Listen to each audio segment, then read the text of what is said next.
Hey guys, it's Chase from Burnout Inc. And today, instead of doing a figure review, I thought I would show off a customized Catwoman that I've been working on. This is pretty much the first step of it. This is the Catwoman from the Batman Arkham City Legacy Edition, or the Batman Legacy Arkham City. It's in the vein of the DC Universe Classics, has the same articulation as they do, only just represents the video game instead of the comic book. My biggest problem with this figure when I got it, I love the look of it. I kind of wish that the goggles were up on her mask instead and that you can see her eyes. I think she looks better that way. But, you know, this works. It's okay. Aside from a few minor complaints about the paint, there should have been some more silver and some two-tone black instead of just all black. I think it would have helped accentuate her figure and her features and stuff like that.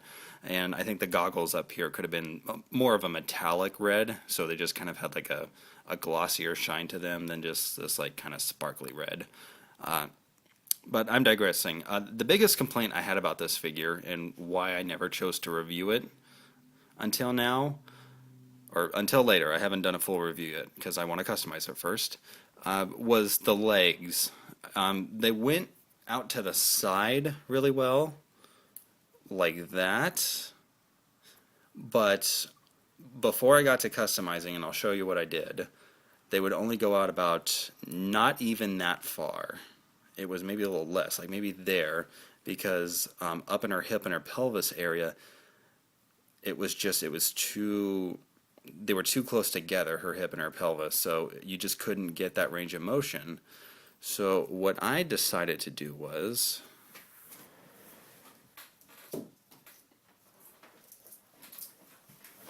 to purchase one of these. This is a Dremel Power rotary tool, and that's the one I have. It's the Dremel 200. It's a plug-in model, and it works really well. I've got the sander bit on there right now, but I used one of the little the little really thin cutting blades, or just a little cutter tool. I'll show you it real quick. It's this guy.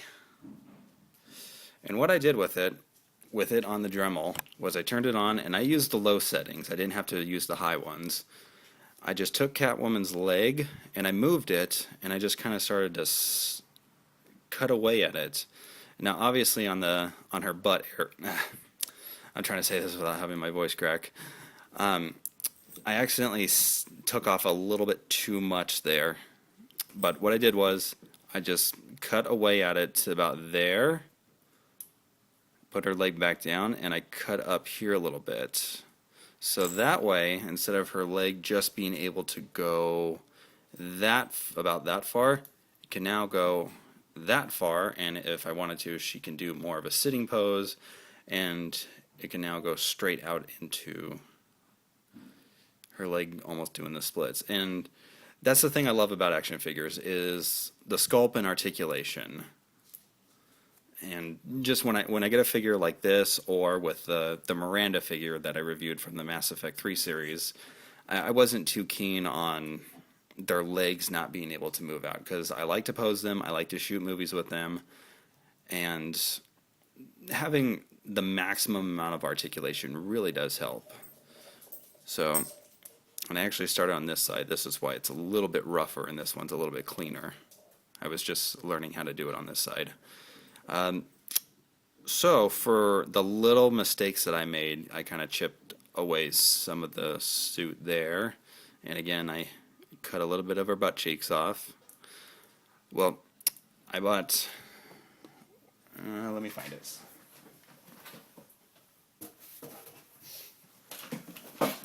I bought a case of this stuff. This is called Epoxy Fix-It Sculpt.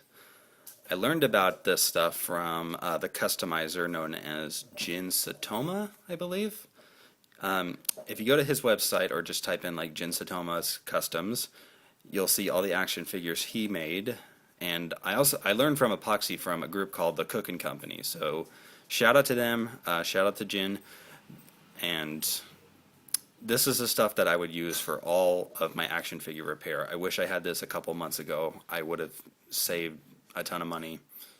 because I threw away some figures or I sold them on eBay, and I kind of wish I still had them, but they were broken. But yeah, this stuff really does the trick. You just take some of compound A and compound B, equal parts, and you just stick them in your hand, rub them together like clay. You can use gloves. I don't.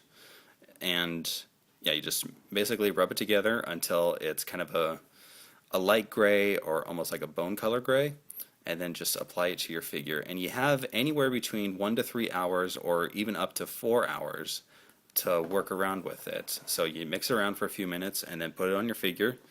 And this took me about an hour to get everything on there the way I wanted to, because again, it was really soft and it was still moving around. So I would put the stuff on, lay Catwoman down, and then come back and reshape it. And now I'm pretty much waiting for just my paints to arrive, and then I can go through and repaint all this black so it's not that gray epoxy color. But I think this turned out really good. I'm really happy with how much farther her legs can go out. So that way, if I ever get the Movie Masters Bat Pod, or if I ever make something myself, or want to put her on a Ninja Turtle bike or something, now she's got better range of motion, she could do better posing, she could sit in a chair better. Like, let's see, here's the little pink chair that I'm customizing for a bunch of upcoming shows I'm going to do. Yeah, the whole reason, I'm just going to go ahead and throw this out there, the whole reason I started my YouTube channel was to do a bunch of movies and TV shows, but with action figures and stuff like that, and to do little video game things here and there. And then I got into the action figure reviews, and I've been just keeping up with that. So yeah, there's a lot of stuff that I've got going on, kind of post or pre-production, painting stuff and customizing the figures. So yeah, now she can actually sit down in a chair, and it looks pretty good. So that was just a little crash course on if you ever screw up a figure or you want to learn how to customize them. I'm going to update this pretty much just as I go with little crash courses, because I'm totally green on how to do this stuff. I've just been watching videos and going to customizer sites and forums and just reading about what they do. But this is a good two-step process. Is A, go to a site called Testors, and I believe it's spelled Testors.